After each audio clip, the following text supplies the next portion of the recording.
وإذ قال ربك للملائكة إني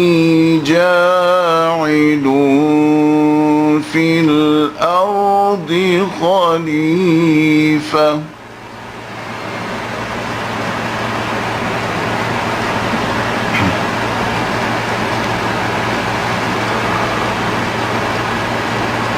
قالوا أتجعل فيها من يفسد فيها ويسفك الدماء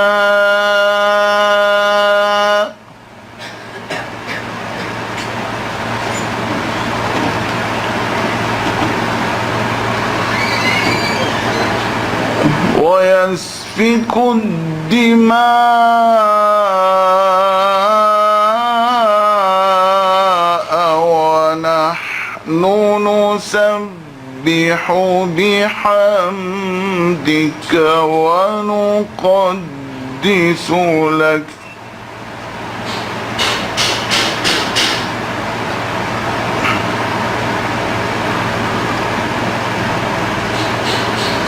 قال إني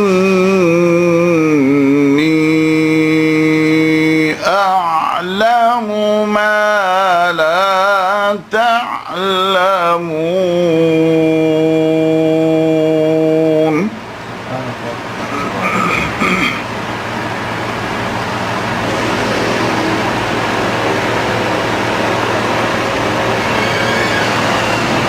وعلم آدم الأسماء كلها ثم عرضهم على الملائكة فقال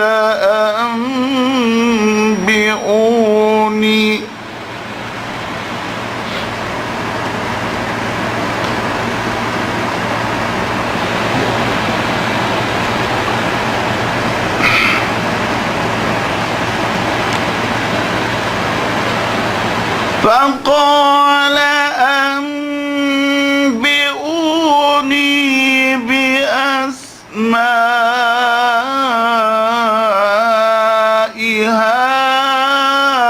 هؤلاء إن كنتم صادقين.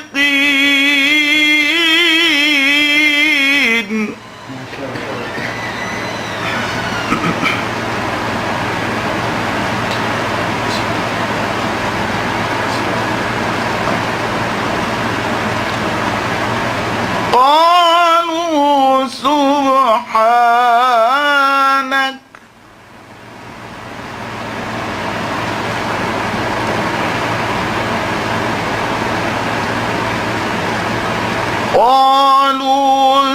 سبحانك لا علم لنا إلا ما علمتنا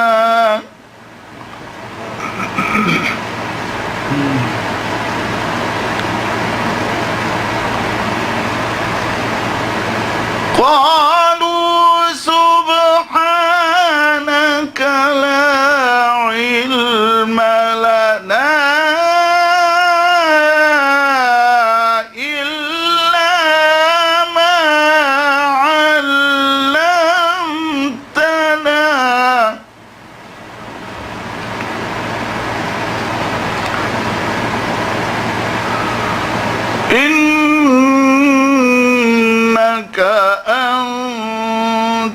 العليم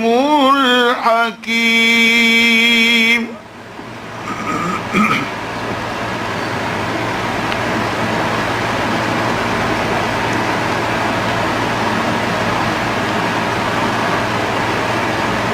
قال يا آدم أنبئهم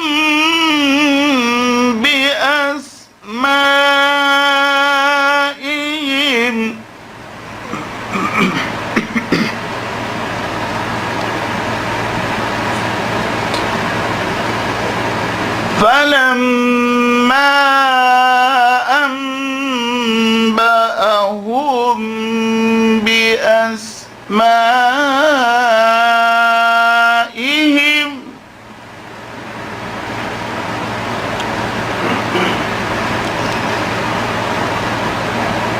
فلما أنبأهم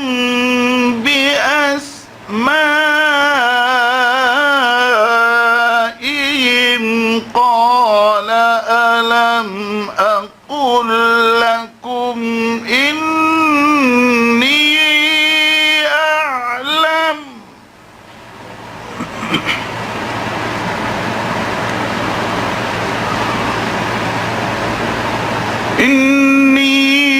أعلم غيب السماوات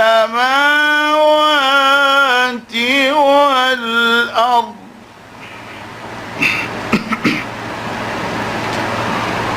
وأعلم ما تبدون وما كنتم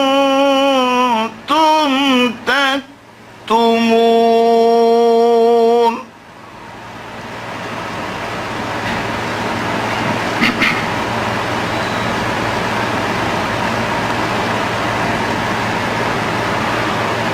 وإذ قلنا للملائكة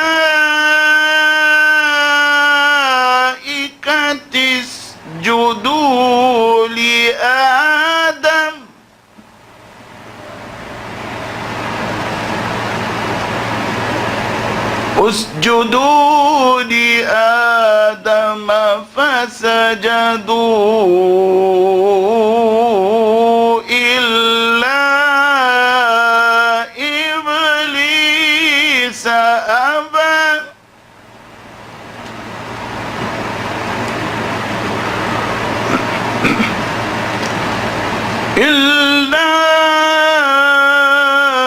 إبليس أبى واستكبر وكان من الكافرين. صدق الله العظيم.